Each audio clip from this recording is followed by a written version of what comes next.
Justo a tiempo. Del libro del Eclesiástico, capítulo 2. Hijo mío, cuando te acerques al temor de Dios, prepárate para las pruebas. Mantén el corazón firme. Sé valiente. No te asustes en el momento de la prueba. Pégate a Él. No lo abandones. Y al final serás enaltecido. Por supuesto, en la prueba no podemos bajar la guardia, ni retirarnos. Hay que permanecer tan firmes como nunca, como nunca. Y no es porque nos acerquemos al Señor que venga la prueba. La prueba siempre estará en nuestra vida.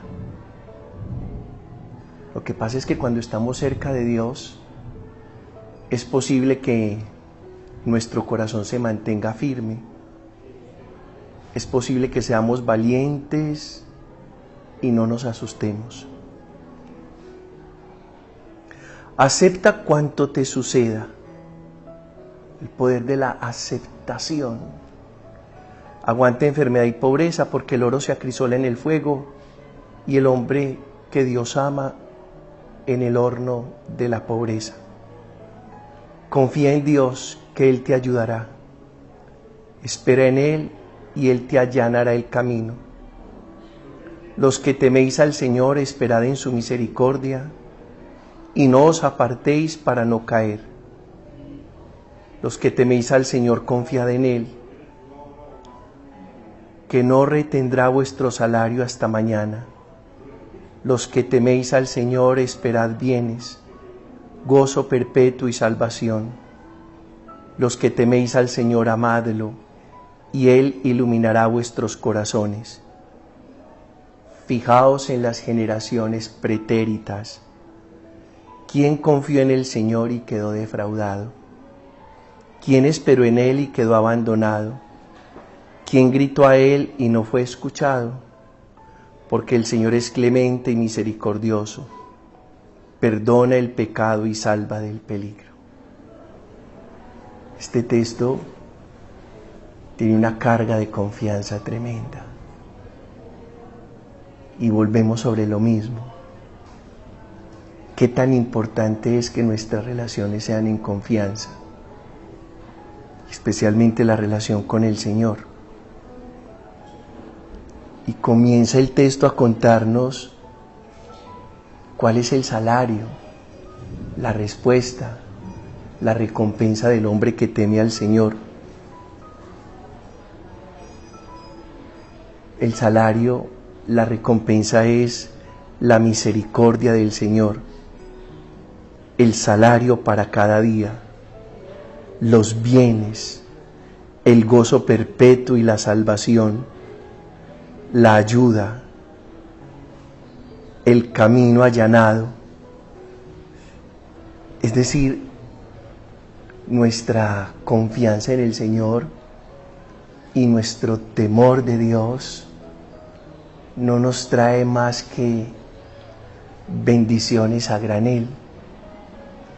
Y qué bueno saber que así nos trata Dios, a los que hemos puesto en Él nuestra confianza y a los que respetamos sus decretos, sus normas y mandatos.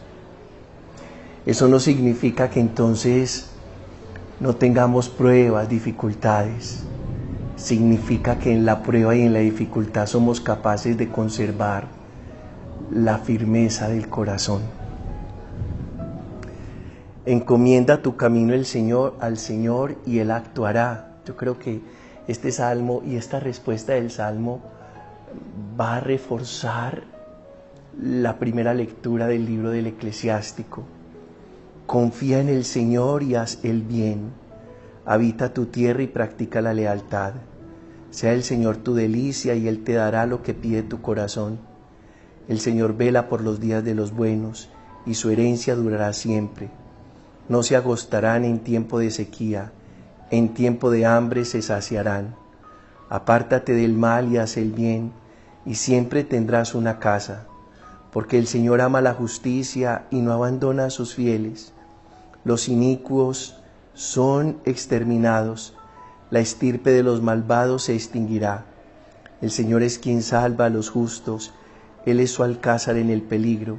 El Señor los protege y los libra de los malvados y los salva, porque se acogen a Él. Y luego vamos al Evangelio de Marcos, dice: en aquel tiempo Jesús y sus discípulos se marcharon de la montaña y atravesaron Galilea. Estamos en el capítulo 9.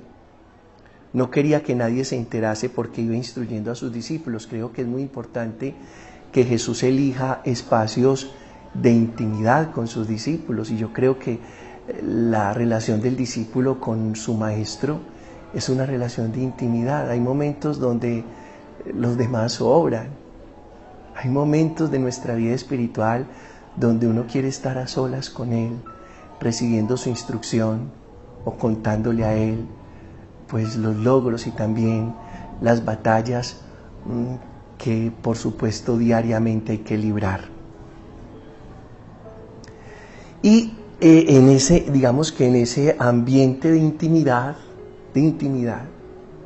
y no hablo de intimismos, no, pero sí de intimidad, Jesús les dice, aquí hay un anuncio: el Hijo del Hombre va a ser entregado en manos de los hombres y lo matarán, y después de muerto a los 3 días resucitará. Pero no entendían aquello y les daba miedo preguntarle. Claro, Jesús comienza a preparar a sus discípulos para que sean capaces de soportar el escándalo de la cruz. Y yo creo que Jesús en nuestra vida, con su palabra, con su presencia, con su amor y con esos momentos tan lindos de intimidad, nos prepara para que seamos capaces de soportar el escándalo de la cruz, es decir, los momentos más duros de la vida. Llegaron a Cafarnaún y una vez en casa les preguntó: ¿de qué discutíais por el camino?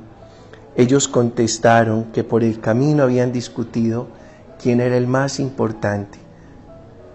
Jesús se sentó, llamó a los 2 y les dijo: quien quiera ser el primero, que sea el último de todos y el servidor de todos. Y acercando a un niño lo puso en medio de ellos, lo abrazó y les dijo: el que acoge a un niño como este en mi nombre me acoge a mí, y el que me acoge a mí no me acoge a mí, sino al que me ha enviado. Oh, y sin embargo esto no logra decepcionar a Jesús. ¿Y por qué lo digo de esta manera? Porque que yo pues vaya contando una cosa tan seria y de tan alto calado, y que los discípulos estén distraídos pensando en otra cosa, por ejemplo, la nimiedad de quién es el más importante. Yo creo que muchas veces nos pasa eso en la vida, que la vida nos está hablando de cosas muy serias y nosotros estamos entretenidos en tonterías y estupideces. Y por eso a veces no somos capaces de captar con seriedad las cosas importantes de la vida, por estar entretenidos en esto no de cooperar, sino en esto de competir. Y no nos hicieron para competir, sino para cooperar. Y yo creo que cuando nos dedicamos a competir nos distraemos de lo esencial.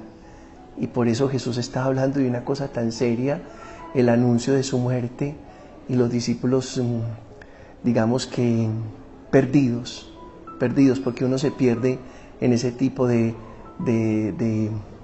discusiones, cuando las discusiones son de poder, cuando las conversaciones son de cosas materiales, qué tengo, qué no tengo, cuánto tengo. Yo creo que ahí nos perdemos y dejamos de valorar lo esencial, lo importante. Y Jesús pues reconviene el grupo y les tiene mucha paciencia,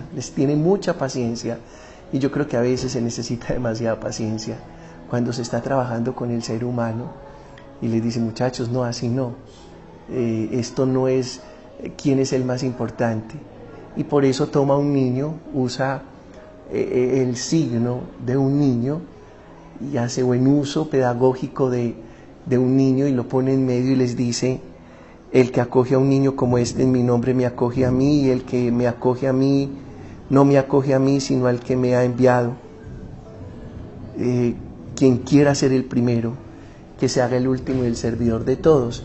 Y tiene sentido que haya tomado a un niño, porque pues en el tiempo de Jesús un niño no es nada, no es nadie, y entonces Jesús le da el debido valor, la debida importancia, porque es lo pequeño lo importante, es lo último lo que llega a ser primero. Yo te bendigo en el Padre, en el Hijo y en el Espíritu Santo. Te deseo un día muy feliz.